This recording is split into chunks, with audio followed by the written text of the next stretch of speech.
like I'm not a Noam Chomsky guy. Like I'm not a person that follows him. I don't really know him that much. I don't.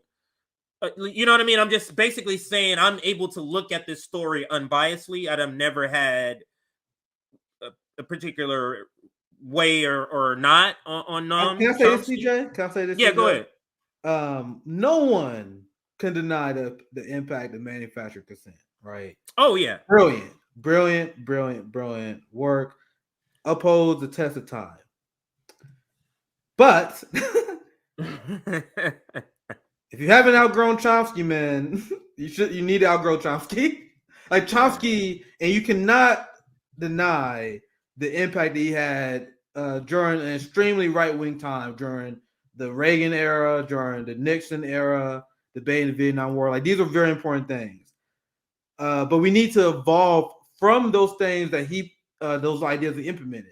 Noam Chomsky, just like Bernie Sanders, there's no doubt that they fell off. Like they get older and they get intellectually lazy. And there's some people that write Noam all the way off. And I see someone in the comments, I 100% agree. Michael Prenti always was the superior intellect. Noam Chomsky always had some problematic anti-communist takes. But his critiques of the U.S. empire was always solid. But he always had this Western chauvinist underlying anti-communist take that was ripped apart by many communist thinkers. Michael Prenti always had a much better overall geopolitical analysis, but he was good on some issues. But when you see him call Medicare for all candy, and he wasn't supportive of forced vote, supportive of mandates, supportive of starving families, like there were so many things he got recently wrong. Like, man, I'm glad he set the foundation, but we need to move past him. Good news is, once again, Noam like everything is. He's not a black and white guy. I feel like people black and white. He's really not. Like to me, and this is my personal opinion, he's a very complicated guy. He getting the Ukraine take really well. Like he was one of the people that covered Ukraine for some time. CJ wrote about it, explained how NATO encroachment it was going to endanger Europe and lead to global war. These are things that Chomsky used to write about. He used to be very vocal about these things. So then the Ukraine war conflict came up. He was like, hold on, I know I've been fucking up on some other shit, but y'all not about to make me take an L on this subject. Actually, I've been really good on this subject. I can't take an L on this one. So Chomsky is a very not a black and white guy. He's not a black and white guy. Has some very good takes. He's very important. You mean he's human? You mean he's human? That's what you mean. But I do have some very strong criticism of him. Right. And I think if you're a Marxist, you should have been past him. Like if you're like a social democrat, like they still idolize Noam Chomsky. If you're a Marxist, you should have been way past Chomsky, to be 100% honest.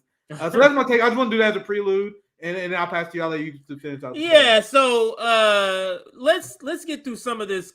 It's not going to be long. This clip is only 2 minutes. We'll play it all the way through, and then we'll comment on it. This is just to kind of get the backstory for those that may not know the full backstory of what's going on. Rising did kind of briefly put this clip out on their Twitter. Some people have wondered whether he was effectively protected for a long time by the very apparatus of the state or something like that.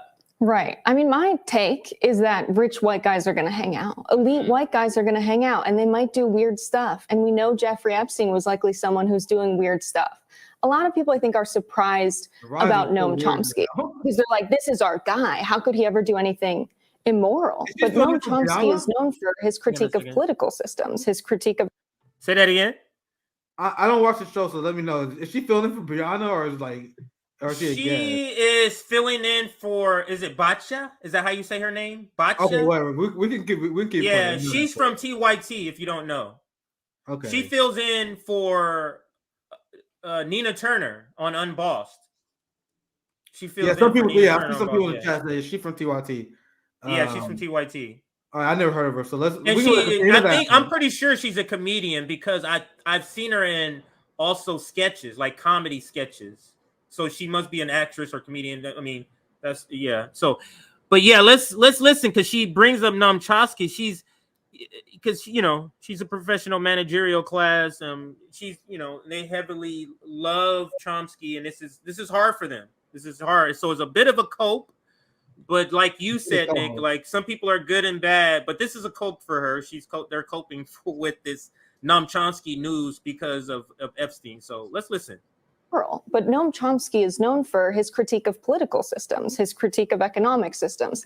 And I think we can take someone's ideas in that regard and say, okay, he's made substantive contributions here, but maybe he's not a role model in terms of his personal life and who he keeps company with. He never wanted to be someone who was investigated for his private behaviors. And I think he's made that clear. And I think we can take those two things separately. And I saw Aaron Mate talking about this on Twitter and saying that, Chomsky is a very old man at this point, and he was actually more curious about the revelations that he was meeting with Ehud Barak. I don't know if I'm saying that right. He was an Israeli leader.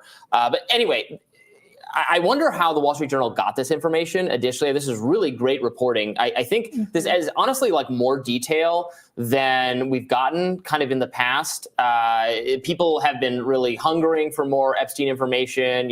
Why don't we know the full scope of people he met with, the full scope of the client list, all of that. Now that this is, information that he was meeting with a lot of people. And as I was pointing out, after the initial conviction or the initial quasi-incarceration or whatever his circumstance was for the sexual misconduct going back to the aughts. So what is the excuse? I can understand, I guess, people having an excuse. Everybody deserves due process, right, before he's brought to justice. But then financial people, the Gates, presidents of colleges, still palling around with him after he's done serving time for sexual misconduct with a minor.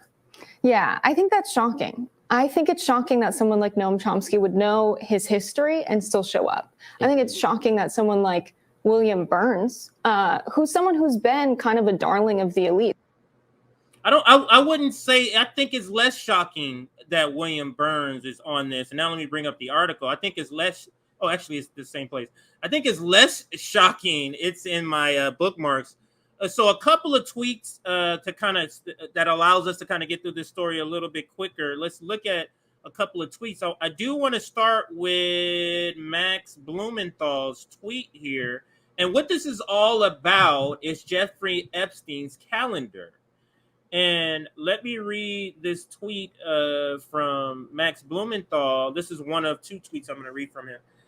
Jeffrey Epstein planned to, this is a quote, Jeffrey Epstein planned to fly with Noam Chomsky and his wife to have dinner with them and movie director Woody Allen, and his wife, Sunyi Praveen. The documents show the manufacturing of consent suddenly takes on a new and much darker meaning. And we're going to get to this receipt here. I actually pulled up the calendar that Max links here, but let's go to this thread first. At approximately the same time Noam Chomsky was wagging his finger at the Palestinian-led BDS movement, he was meeting privately with, I think it's Ehud, which is another giant L for Chomsky, by the way, when he was doing that.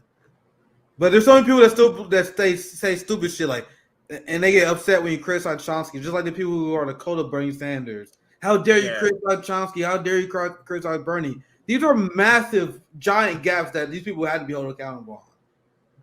Yeah, I agree. And the name, I apologize for the name, Ehud Barak, among the worst war criminals in Israeli history. Yeah. The meeting was brokered by Jeffrey Epstein, and I'll just pull up the receipt. Jesus fucking Christ. I didn't see that part. Yeah.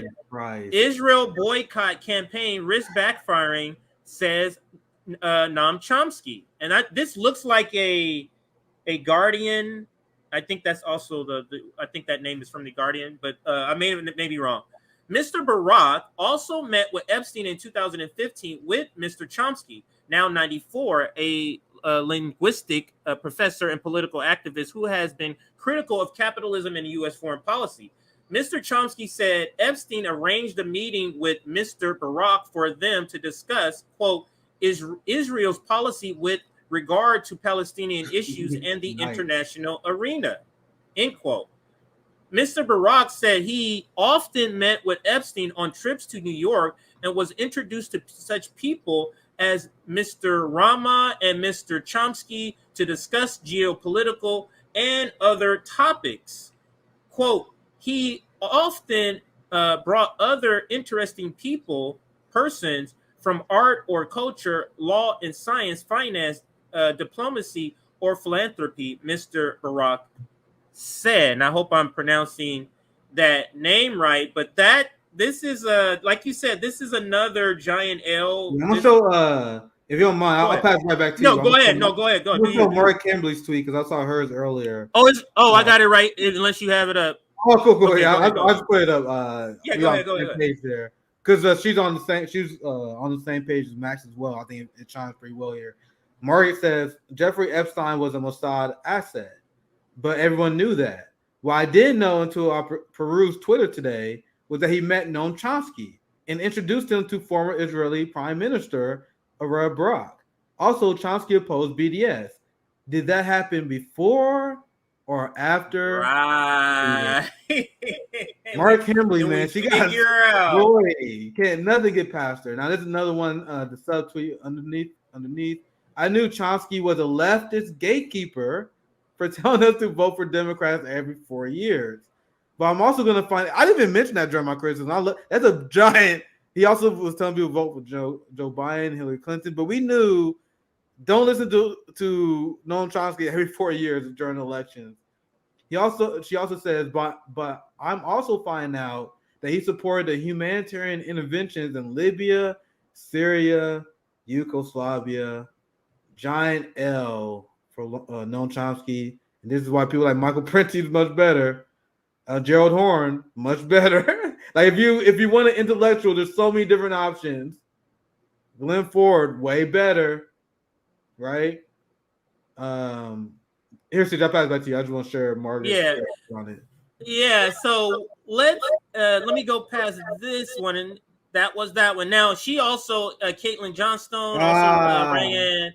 She says Woody Allen. Of course, Woody Allen is a scumbag. Jeffrey Epstein. Look at this, pal. Look at this Three's Company. What is this? This is like the Three Stooges. Woody Allen, Jeffrey Epstein, and Noam Chomsky go out to dinner. There's no punchline. That's what I was getting to. Like this is like a joke.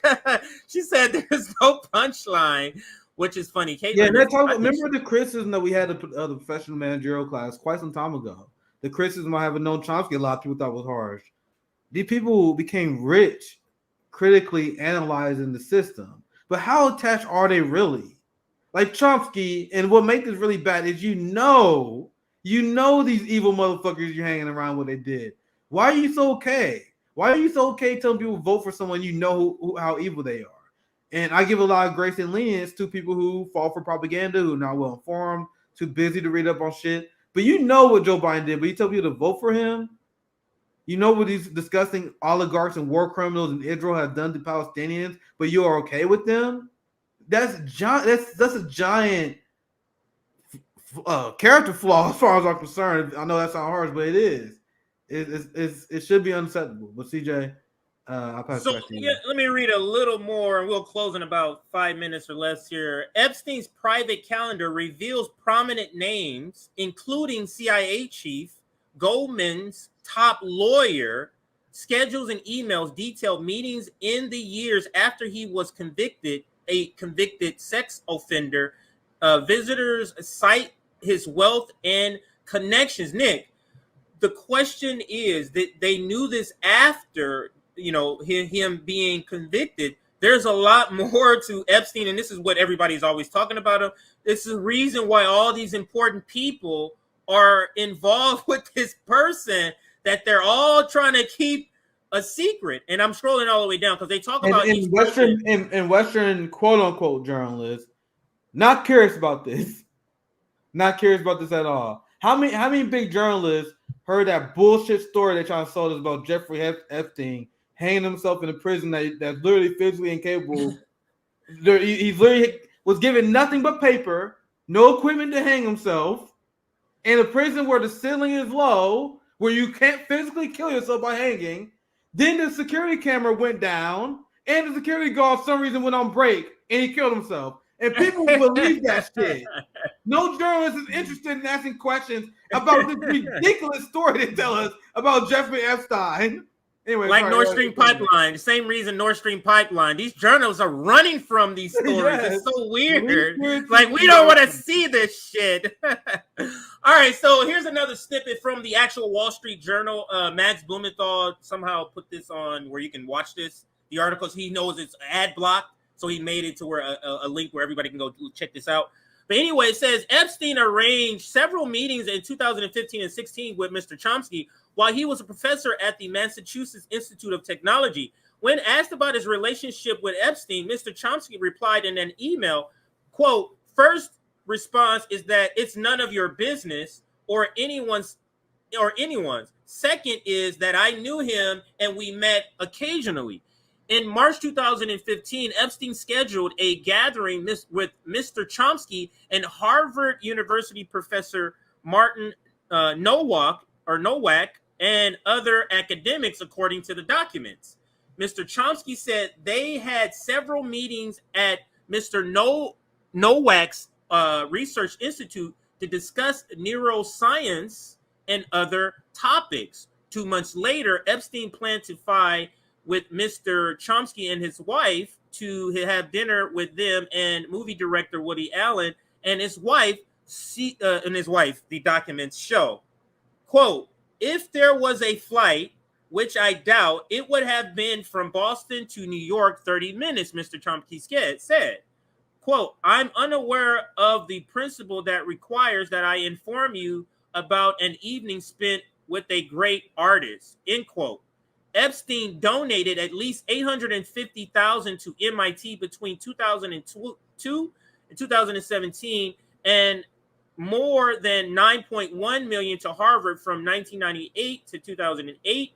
The schools have said in 2021, Harvard said it was sanctioning Mr. Nowak for violating university policies in dealing with Epstein and was shuttering a research center he ran that Epstein had funded. MIT said it was inappropriate to accept Epstein's gift, and it had later donated $850,000 to nonprofits supporting survivors of sexual abuse. And I'll stop here as far as the article and the segment. But is any of this surprising to you about? I mean, it's just not really surprising to you about. I mean, I don't know if who this person really is, Epstein. I don't know if that's we're ever going to find out. But this guy, Nick, it's like he's like Bruce Wayne. So he just knows a bunch of people that are important and just has a connection. I don't get it. So, but go ahead. It's a coincidence that this guy fucking knows everybody. He runs. Yeah. There was numbers put together, and they said that sex trafficking is up there, like near like the drug trade. Like it's like a multi-billion-dollar industry. Wow. Let me see if I can find. I'm gonna say sex trafficking, because I read about this a long time ago, and like whenever you talk about sex trafficking rings, people like, especially among the establishment-minded people, they think you're talking about conspiracy theories. It's like, no, you got like the industry is giant, and if you look at the amount of money and the logistics of human trafficking, it is not a poor person's crime. It is the crime of the ruling class. Well-connected people, well-connected, rich gangsters, and they're connected with governments, connected with wealthy capitalists, and they human traffic. It's not ordinary working capital. There's no way ordinary people can human. It's a giant multi-million. Yeah, we're gonna book a flight on United. They're gonna book a flight on American Airlines. No, private jets. Who can afford private jets to do this, Nick? But the most rich people, Nick. You see what I'm saying? Like it's so corrupt. But we want to say, vote for Marianne Williamson. We're fixing all this shit. God, I look, $150 billion industry. Oh, let me share this because I wanted to make sure I fact check myself. Here it is. Because I remember I read about this a long time ago, and that's why it's always weird when people pretend that you've been conspiratorial. Like, where the fuck are you guys think this? If you guys think elite capitalist sex trafficking ring is a conspiracy theory, where the fuck is this money coming from? Right. Human trafficking is $150 billion industry. Is that's not a working class industry. These are ran by our elites, the Jeffrey Epstein, and the countless amount of people that have not been caught. Epstein was the one who was caught. Who is naive enough to believe that Jeffrey Epstein was the biggest and the only sex trafficker out there? He's the one who got caught, guys. And they all well connected. We will never really know. We hope we're never gonna know this story. I hope that we get like a few deathbed confessions in the next few decades. Like you never know. Like maybe because we know shit about like leaders of the 1800s and the 1700s that they never knew, right? Like maybe our kids would know some shit. Like maybe some shit gonna come out where they're gonna do a true history shit and they're gonna talk about shit that we had no. Because if you like read, I'll tell you, I was a big history nerd. Like if you read like history documentaries, like secrets about leaders will come out that people would never know about that was alive at the time. You know what I mean? Like in 2060, hoping that civilization is still alive. I'm sure it is. Humans are pretty resilient. What the fuck will we know about Hillary Clinton and all these people then? When people like, there's not the immediate pressure. There's still immediate danger to talk about it. When it's gone away after a while, like when it's more okay to talk about shit. There's gonna be more leaks. There's gonna be more people who had deathbed confessions. Like that's how we know about the CIA in the 70s, guys. There's so many like leakers, so many people that told stories afterwards. So maybe people are gonna tell stories about the 2000s. So maybe somebody who's involved in this, who can get evidence, is cataloging this and for a deathbed like email to like all the mass emails and stuff like that. Hopefully that's what they're doing. But we can close it there and give some last comments so I can get out of here. I think it's pretty good. We had we had our viewership jump 100 just by doing this story. Like I said, this is a very popular story. Make sure you hit that like button since you're here. Get us to 400 likes. But people want to hear this story. We're hungry to know about Epstein because people know when they hear it, they go, oh, why does he know all these people? Like it's so bizarre. Yeah, and the people know like inherently there's something real fishy about this shit with Epstein. And people know the media is long because I love the story. I've been obsessed over it. So like the way the media and the corporate media, like in the establishment blue checks, the way they write about and cover Epstein is like, come on, man, it's just all coincidence. Epstein was just very popular for no reason. Oh man, they didn't know about this stuff. Not curious at all. And that's why this topic is popular because people who watch it, even people who are not radical like us, they see their coverage of Epstein, they know it's bullshit too. Yeah, it's like, so they're like, man, they know they hide. So they go like, why are you doing that? Why aren't you just telling it up? Like he's a sex trafficker, blah blah blah. Yeah. Oh, all these people are connected. William Burns, CIA. Like, why are all these people? Dude, can you imagine? Can you imagine the Epstein trial, the Ghislaine Maxwell trial has got as much attention as the Amber Heard, Johnny Depp trial? There's always a new fucking trial they get a ton of attention to.